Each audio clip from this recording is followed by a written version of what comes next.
Hey guys, what's up? Today, we are going to talk about fractions. I am your teacher, Mr. Mar Sta Maria from Governor Luis A. Ferrer Jr. East National High School. Welcome to the first episode of My Studymate. Are you excited to learn? Come on, let's explore the world of fraction. First, let us determine the learning objectives.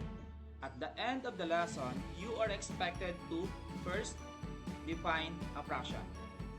Second, identify the numerator and denominator of the fractions. Third, represent fractions in number line. And the most important is you should know how to apply the fractions in real life situations. Let's begin. So what is a fraction? The word fraction came from the Latin word fractus, which means broken. Then we are going to define fraction that represents equal parts of a whole, and fraction represents equal parts of a set or a collection. So let us first talk about the fraction of a whole.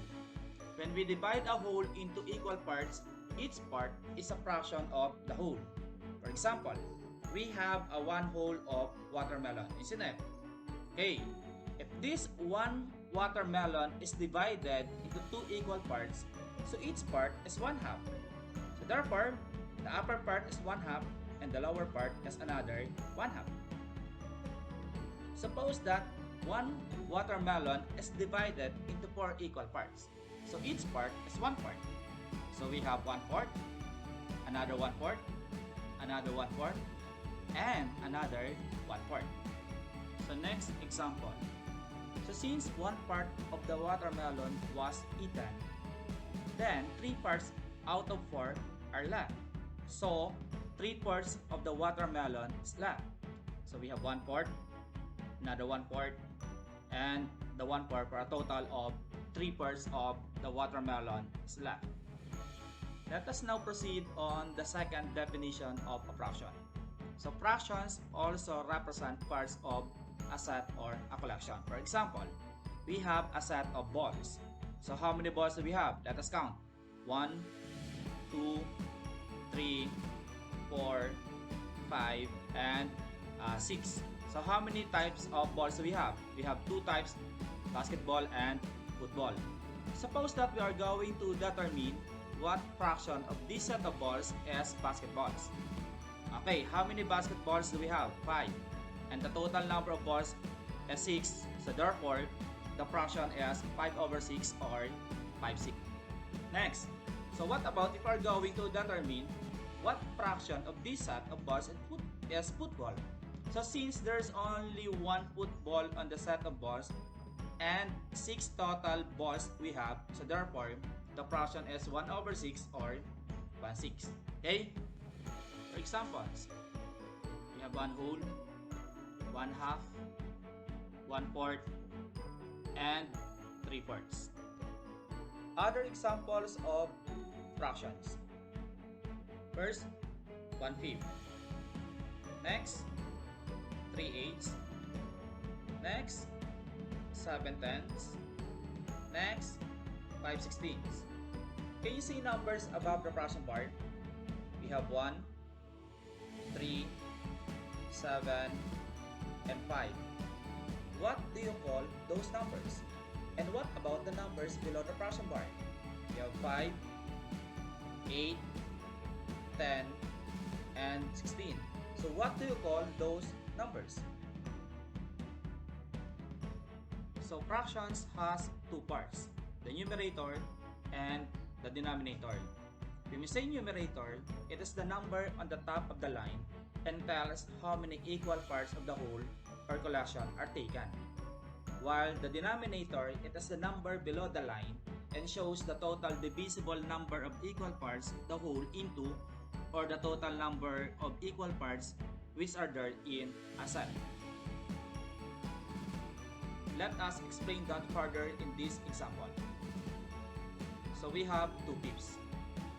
The number 2 is what we call the numerator, or the number of equal parts are taken. While the number 5 is what we call the denominator, or the total number of equal parts in a whole or a set. can you see the fraction bar? Of course. So what do you call the fraction bar? So other countries name it as a vinculum. So let us now apply fractions in real life. So the most common examples of fractions from real life are equal slices of pizza, fruit, cake, a bar of chocolate, and etc. On the first figure, the pizza was divided into 6 equal parts. So therefore, each part is 1/6. While on the second figure, the watermelon is divided into 4 equal parts. Then, each part is 1/4. On the last picture, so we have a melon which is divided into 8 equal parts. So each part is 1/8. When parts of the whole are unevenly divided, they don't form fractions. As you can see, on this first figure, the pizza was divided into 6 unequal parts. Then, on the second figure, the circle was divided into 2 unequal parts. On the third figure, the triangle was divided into 3 unequal parts, and on the last figure, the square was divided into 8 unequal parts. So therefore, they don't form fractions. Fractions can be also represented on a number line as shown below. So the first number line was divided into 2. So the first part is 1/2, the second part is 1 or 2 halves. The second number line was divided into 3. So the first part is 1/3, the second part is 2/3, and the third part is 1 or 3/3. Number line was divided into 4. So the first part is 1/4, the second part is 2/4, the third part is 3/4, and the fourth part is 1 or 4/4. Next, the next number line was divided into 5. So we have 1/5, second is 2/5, third is 3/5, the fourth is 4/5, and the last part is 1 or 5/5. Example, the number line was divided into 6. So we have 1/6, 2/6, 3/6, 4/6, 5/6, and 1 or 6/6. Then the last example was divided into 8. So the first part is 1/8, 2/8, 3/8, next 4/8, next 5/8, next 6/8, 7/8, and 1 or 8/8. And I hope that you learned something from our first episode of My Studymate. So guys, see you on our next episode.